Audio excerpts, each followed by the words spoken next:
You know, when I first joined Unique, all these leaders in the groups I were in, they kept talking about personal development. And I'm thinking to myself, I know what personal development is, but why are we talking about it here? This is mascara, this is fun, this is light, this is breezy. What's the personal development piece? Why does that matter? You know, at that point in time, my why was literally just to be doing something fun and light. My background was counseling. I wanted kind of a break from the heaviness of that topic. So I said, what is this personal development thing? So to give you a little bit of background of where I was at that point in time, I was sick. I had Lyme disease, and I had been sick for 3 years without anyone knowing what was going on. And at the point I joined, I was basically not able to make it through the day. And I literally joined because I loved the mascara and I thought it would be fun. But then I had my own aha moment. And that was in all of the groups I was in.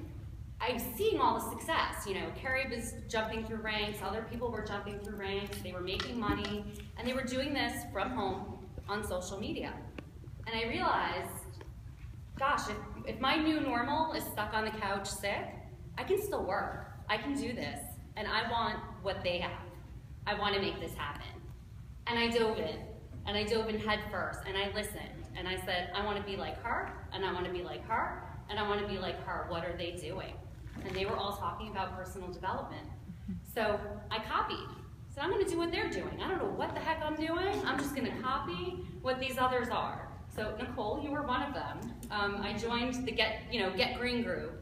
And everything that kept coming up was getting out of your comfort zone, getting out of your own way, how to do these things. And it all had to do with the relationship you had with yourself. And like we've said all day, this is a relationship business. You're building rapport, you're building relationships with customers. And if your relationship with yourself isn't good, it's not going to be good with your customers either. They want to trust you, they want to believe in you, and you need to believe in yourself in order to provide that for them.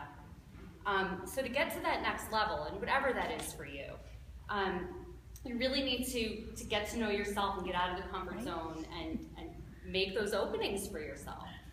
So, you know, posting on Facebook 3 or 4 times a day, what we're first told is great, but doing the messaging and doing the 3 C's when you're looking for people to join your team, and striking up conversations in Target with your Lucy bag. And all of those things take a lot of courage. A ton of courage, and it's hard to do. You know, once you start doing it, it becomes habit, and it's not scary, and it's not hard. But that first time you're walking through with the bag and you're determined to speak to somebody, that takes self-confidence, and that takes something within yourself where you can push yourself out of the boundaries that you've kind of held back to. And you're gonna mess up the first time. You're gonna say something silly or stupid or whatever, and you're gonna be like, mascara, and you're gonna run away because but the more that you do it, the better it is. I mean, I sounded like a complete ass the first time I did it. Absolutely. Or you might even go, you know what, forget it, I don't know what I'm doing. You know, in the beginning, I don't even know what I was saying, what I was doing. It's like an out-of-body experience. It is. It's strange, it's different, but you learn from it. And you realize, I was just talking about mascara. I wasn't trying to save someone's life. I wasn't doing that. You know, what's the big deal if you say something silly about makeup? Yes, it's empowering and we all love it. But at the end of the day, like we can say it's not surgery. So the more you do these things, the more comfortable you get, and you become more self-aware. And you become more focused. You focus on your business, you figure out what you want, and you keep going back to that why. For me, every time I felt scared, why am I doing this? What's pushing me to go outside my comfort zone? And I went back to well, if I can't go back to my traditional job, this could be my thing. You become more resilient because as you hear those no's, right? What's our goal? 100 no's? You bounce back. You get over it. It's okay. And you become more, you know, you're more brave. You have courage. You know, this for me is terrifying. I was like, am I really going to do this? You know what? I have to. I have to get out of my comfort zone. It's all part of personal development so that I can get to the next level that I want to be. So a lot of this ties back to how you think about yourself. And I'm sure you've all heard, and we've seen the pictures on Facebook, we are what we think about. Thoughts are things. So choose your thoughts very carefully. This goes back to my counseling, kind of a little CBT, but thoughts cause feelings. Those feelings turn into behaviors, and those behaviors guide your results. Think about that. I'm going to say it again, right? So notice their thoughts, right? Those thoughts cause feelings. What you're thinking causes you to feel something. The way you're feeling causes you to act in a certain way, and the way you're acting is what determines your results. So, are your thoughts serving you?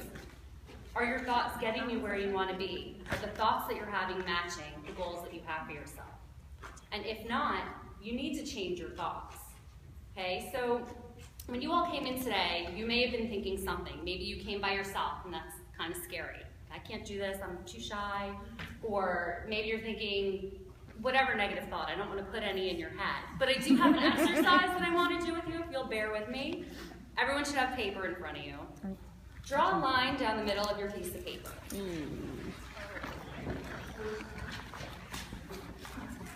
And on one side, write down a negative thought that you have about yourself. You don't have to share this with anybody. This can be totally private, keep it hidden, but write down something negative. You're left-handed.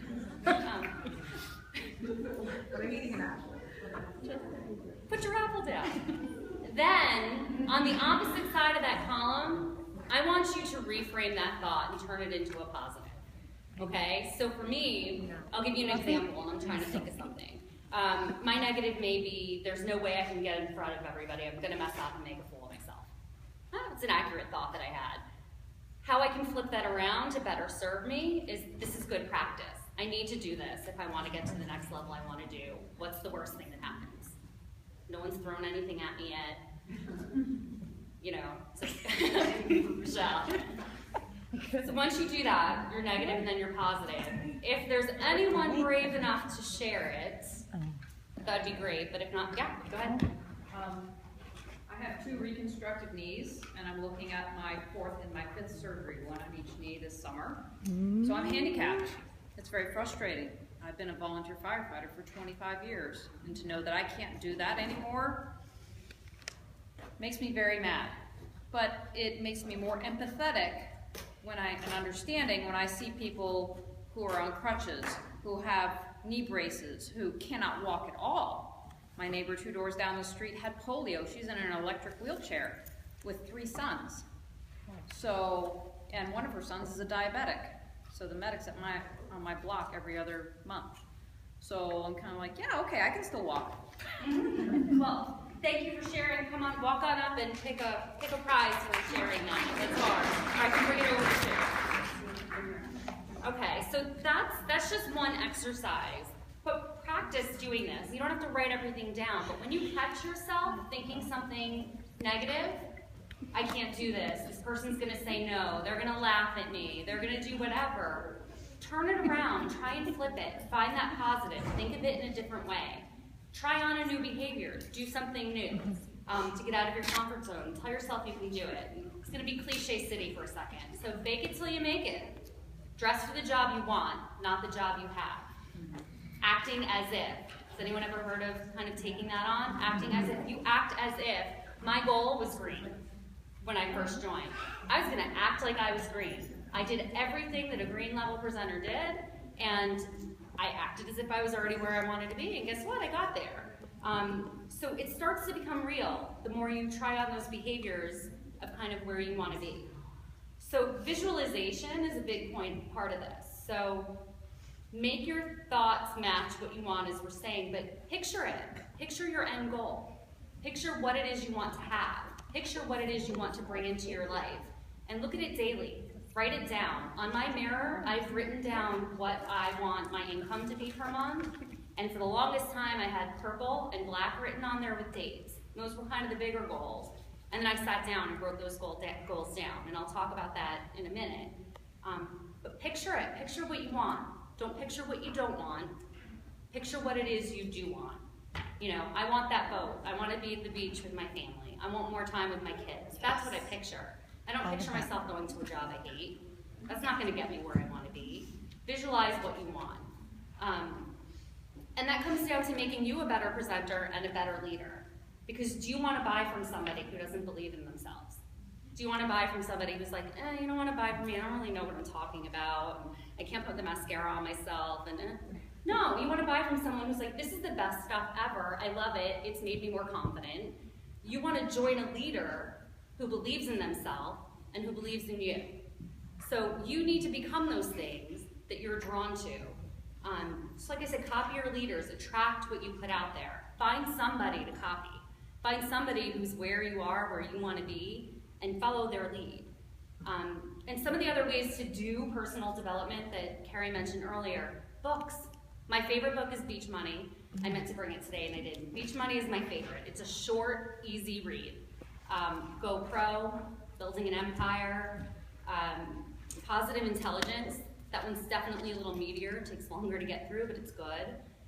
Rich Dad, Poor Dad. That one was a game changer for me also. Videos. Tons of videos on YouTube of various leaders and people from other businesses that can be motivating and help you get more comfortable with yourself. Trainings like this today, you've all done this. Yeah. Something I was just telling the lady, something that I've done is I have post-its all over my house, literally. I get up in the morning, there's post-its on my bathroom mirror, I've got them by my computer, there's one unique right in my front door, just to remind myself to take positive. That's awesome. I love it. Yeah. All the self-talk. One thing that I do with clients at my private practice is kind of, you know, with your kids, you do catch them being good and you put like the marble in the jar every time they do something good. Well, do that for yourself too. Every time you do something that makes you feel confident or happy or like you've done something, write it on a sticky note and stick it somewhere. And you can do them all in one place so that you're like building a tower of kind of self-awesomeness so that you can read those at the end of the day and be like, oh my gosh, look at all this positive.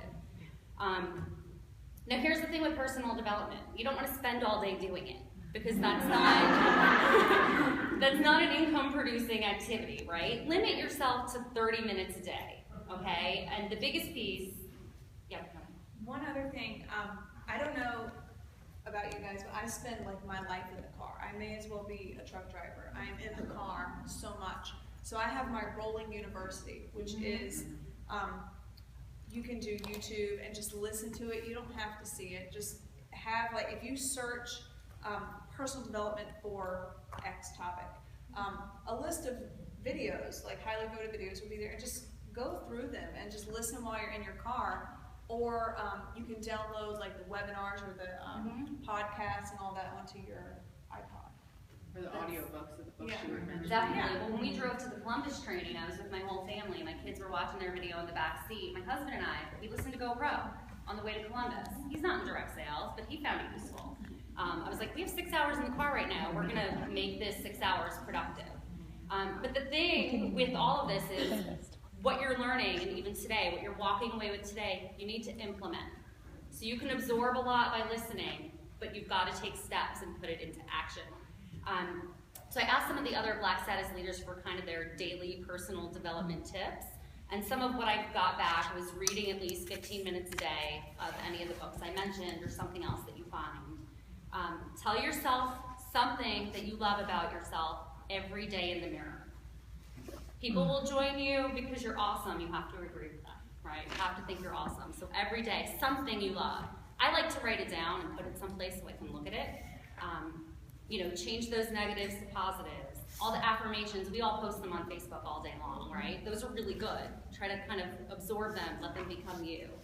A big thing is surrounding yourself with people who uplift, empower, and validate you. That's what you're doing here. But you've heard you're the average of the 5 people you spend the most time with. Choose those 5 people carefully because you rub off on each other. I love spending, even on Facebook, right? But spending my time with you ladies on Facebook has made me a better person because you're all very uplifting and empowering and, you know, we're good to each other. So with these things that you want to implement, you need to set goals. And setting goals is hard because it's not just saying, I want to be pink by the end of the month. It needs to be specific. Who knows what a SMART goal is? This could be another contest. You want to tell us? Sure. Specific, measurable, attainable, realistic, and like trackable. Time bound. Right. So specific, measurable, achievable, attainable, relevant, and time bound. Come get a present. So when you're setting your goals, keep those things in mind as you write it. You know, the best part about this business is that there is no ceiling. So invest in yourself and you will get to that next level. And I'm going to close with a quote that I love of Jim Rohn's, is that if you work on your job, you can make a living. But if you work on yourself, you can make a fortune. And that's really kind of what all this comes down to. So, thank you. Woo!